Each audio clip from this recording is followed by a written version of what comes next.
Taking My Time, But I Don't Know Where. Written by cosmicocean on AO3. Read by Alextris. Chapter 22. So, you're coming over for Christmas, right? Peter asks as they're hanging out, eating an orange. You want me to? Yeah, of course. Yeah, I'm coming over for Christmas. Cool, you don't have to bring anything. Your presence is present enough. Barnes takes a bite out of an orange slice. You spend a while thinking that up? Peter scowls. No. Uh-huh, Barnes answers, mulling over some things. Real believable. This was, Barnes thinks, looking at the craft store with a steady and dawning horror, a bad idea. But he's committed, so he'll follow through with the same goddamn single-minded determination he went to fucking war with, if necessary. He walks into the craft store awkwardly, looking around. Hi, the woman behind the counter says cheerfully. Can I help you? Barnes walks up to the counter. He reminds himself not to fold his arms. People find that intimidating. This woman doesn't need to be intimidated. I haven't knit for a really long time, but I want to make socks for my friends for Christmas, and I don't know where to start. What yarn do you want to use? Sock weight? He has no idea if that's still a thing, but the woman nods. You want fingering? I can set you up with our fingering array. Do you want metal or wooden needles? Metal. Less chance he'll break them. Okay, how many pairs? 4. What size? 2 women, 1 teenager, and 1 man. Ankle socks or higher up? Barnes tries not to feel overwhelmed. Ankle. I'm pushing it on the timing. The woman grins. Yeah, you've got the soul of a crafter, all right. Good. The woman leads him over to a wall where there's a variety of yarn in a variety of colours, sometimes a variety even in one skein. Here we go, this is our fingering weight. For ankle socks you'll probably need 1 skein per pair. Wow. Barnes gives up on not trying to feel overwhelmed. This is a lot more colours than we had when I was a kid. Yeah, dyes have really been getting a little crazy with it. Good crazy, though. Do you need help picking stuff out? I'll let you know. Great, I'll go get you your needles. She leaves Barnes, who stares at the yarn. He takes a deep breath and starts breaking it down. May likes earth tones, he thinks. He knows that much about her. So the yarn with the rich sky blues and copper reds and varying browns, that would be good for her. Steve always hated getting red, white and blue stuff from the Howleys, so Barnes obviously has to go for red, white and blue yarn, which fortunately they have. And the kid was talking about Christmas sweaters, so he gets a skein in Christmas colours, a dazzling red pair with a green and white. And Becky always likes purple, so he picks something out streaked with purple and white and orange. These are good, he thinks. They're good enough. Barnes approaches the counter, where the woman has a couple of sets of double-pointed needles ready for him. What else do I need? He asks. Do you have stitch markers? No. Do you have a measuring tape? Yeah, but it's pretty beat up. Do you have scissors? Not good ones. He broke the last pair working on Peter's uniform. I have a penknife. Do you have needles to sew in ends? No. The woman bustles around the shop until she returns to the counter, dropping a set of black stitch markers that look like typewriter keys, a measuring tape with little strawberries on it, embroidery scissors that look like a little bird, and tiny embroidery needles. These look good to you? She asks. Yeah, this is good. I like gear. Yeah, you seem like a gear guy. How could you tell? You have 3 knives on your belt. Barnes had forgotten about that. And this doesn't perturb you? Even weirdos deserve to craft. Thanks, I don't know your name. She smiles as she starts ringing him up. Molly. Thanks, Molly. No problem. She sweeps all the stuff into a little bag and holds it out to him. Good luck. There's a lot of cursing. Barnes doesn't remember it being this hard, but that makes sense, he guesses.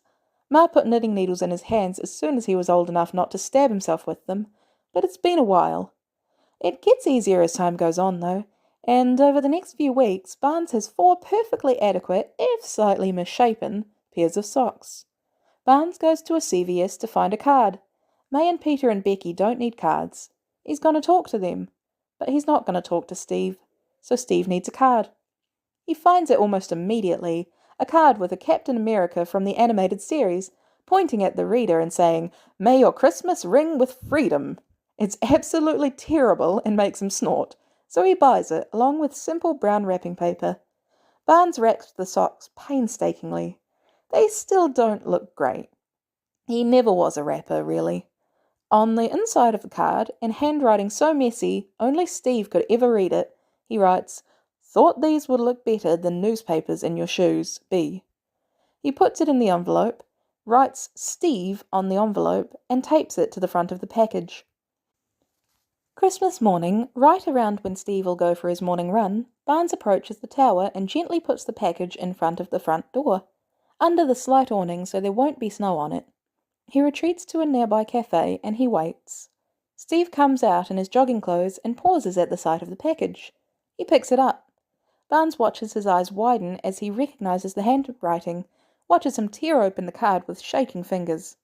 Steve chokes out a laugh at the front of the card, opens it, and chokes out another on reading it. He opens the package and gently cradles Barnes' lumpy, ugly socks like they're precious. Slowly, he raises them up to his face and just breathes in the scent of them. The scent of Barnes. It's too much. Barnes can't do this. He gets up from his seat at the cafe and silently and unobtrusively makes his way out, going for his next stop. "Merry Christmas, Bex," Barnes says when she opens the door. Becky's smile widens enough for her little dimple to show. "Merry Christmas, Buck." Barnes sidles into her apartment. "The kids ain't here?" "Flight's cheaper if they come tomorrow. I'll send you pictures of 'em." "Yeah, sounds nice." "Steve will be by in about an hour, though, so you'd best be quick."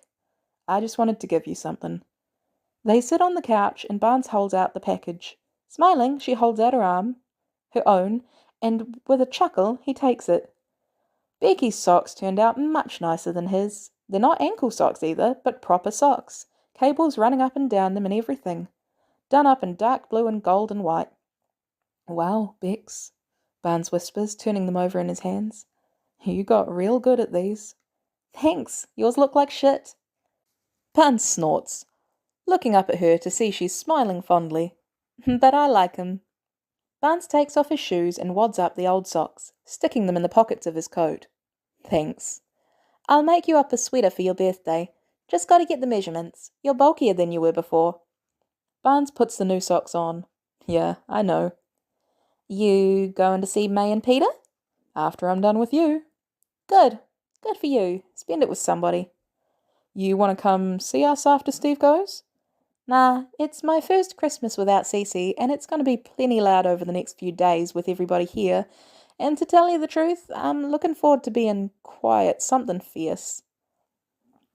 "Yeah, that's fair." Bucky finishes lacing up his boots and kisses the top of Becky's head. "Love you, Bex." "Love you too, Buck."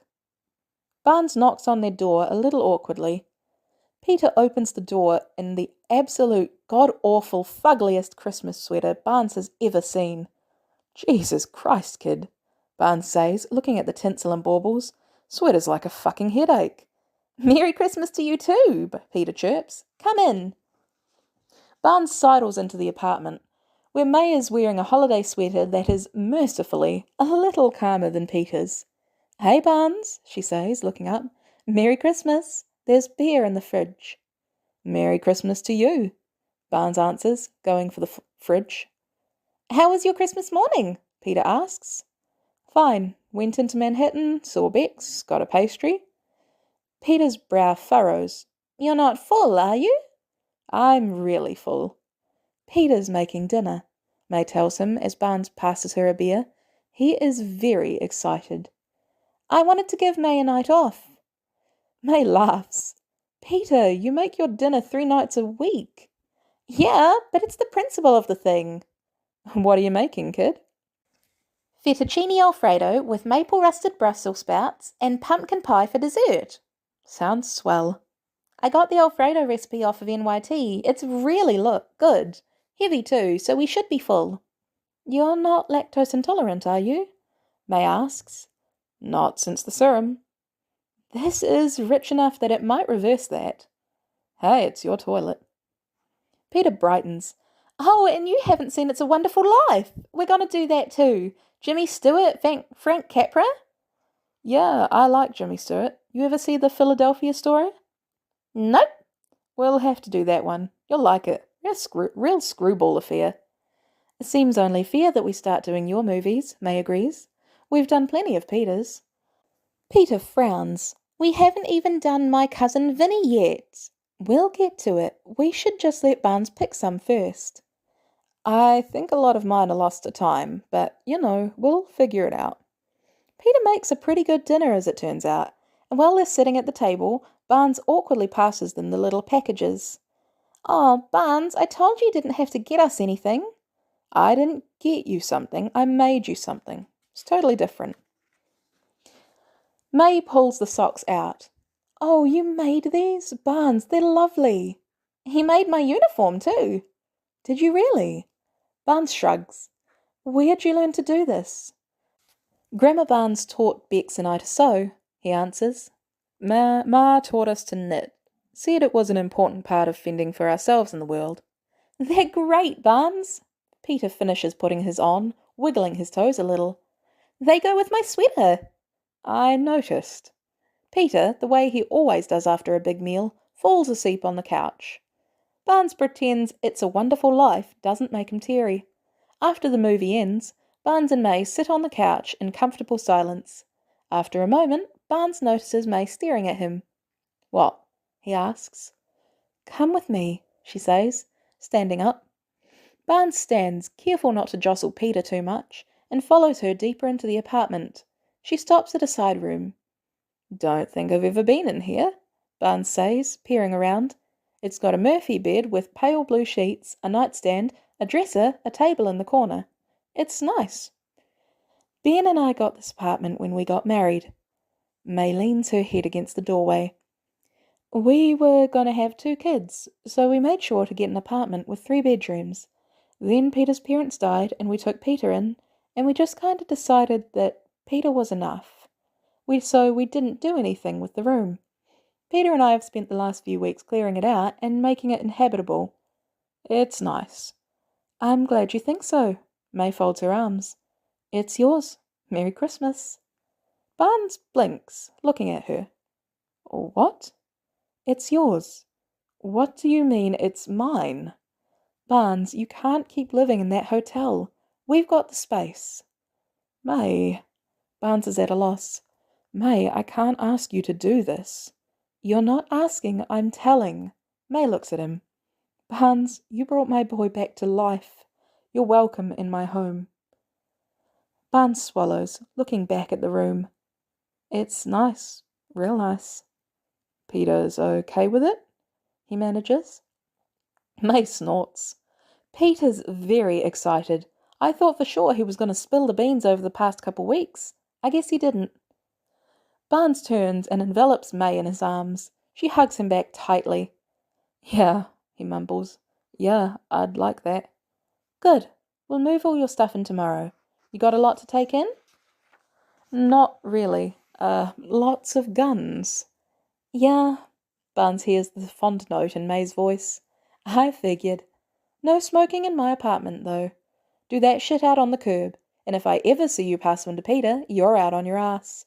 Barnes smiles. Yes, ma'am.